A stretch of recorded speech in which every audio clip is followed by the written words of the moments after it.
Në ditën e shënuar të lindjes së Jezu Krishtit, presidenti i Republikës Bajram Begaj ka uruar besimtarët katolik, ortodoks dhe ungjillor, duke theksuar se Krishtlindja mbart mesazhe të fuqishme, shpresë dhe besimi për të ardhmen.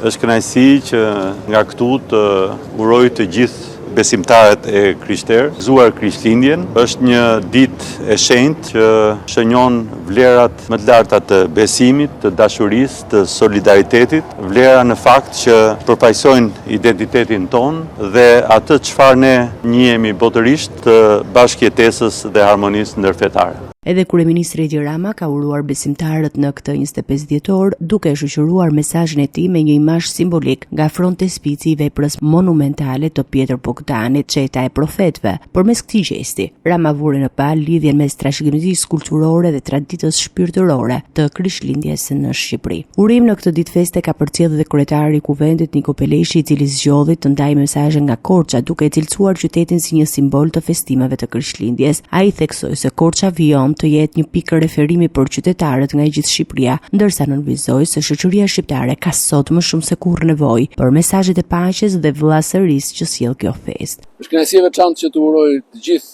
besimtarët ortodoks dhe të gjithë shqiptarët, siç e kemi zakon, nga Korça, nga vendlindja ime, ku Krishtlindja në fakt festohet më bukur, do të thoja, se kudo tjetër, pas edhe një pak me dozë lokalizmi, por me të vërtet Korça është një kryeqytet i Krishtlindjes, edhe më vjen shumë mirë që këtë vit është frekuentuar si gjithmonë, por gjithnjë edhe më tepër nga shqiptarë nga gjithë Shqipëria që gëzojnë me njëri tjetrin. Edhe sidomos në këtë periudhë ka shumë nevojë gjithë shoqëria shqiptare për mesazhe si ato që sjell Krishtlindja, për paqe dhe vëllazëri ndërmjet të gjithëve.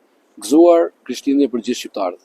Ndërkohë, kryetari i Partisë Demokratike Sali Berisha u ndal tek katedralja e Kishës Ortodokse autoqefale të Shqipërisë, ku shpreh urimet dhe respektin ndaj drejtuesve fetar dhe besimtarëve ortodoks. Uroj çdo shqiptar që të ditë ta festojë me besim dhe shpresë për Krishtlindje më të mira vitin e ardhshëm. Gëzuar. Mesazh urimi ka përcjellë kryebashkiaku i Tiranës Erjon Veliaj, i cili përmes rrjeteve sociale theksoi se Krishtlindjet kujtojnë se drita gjithmonë triumfon mbi errësirën dhe se shpresa lind edhe në momentet më të vështira. Ai u bëri thirrje qytetarëve për më shumë dashuri, mirëkuptim dhe besim tek njëri tjetri gjatë kësaj periudhe festive.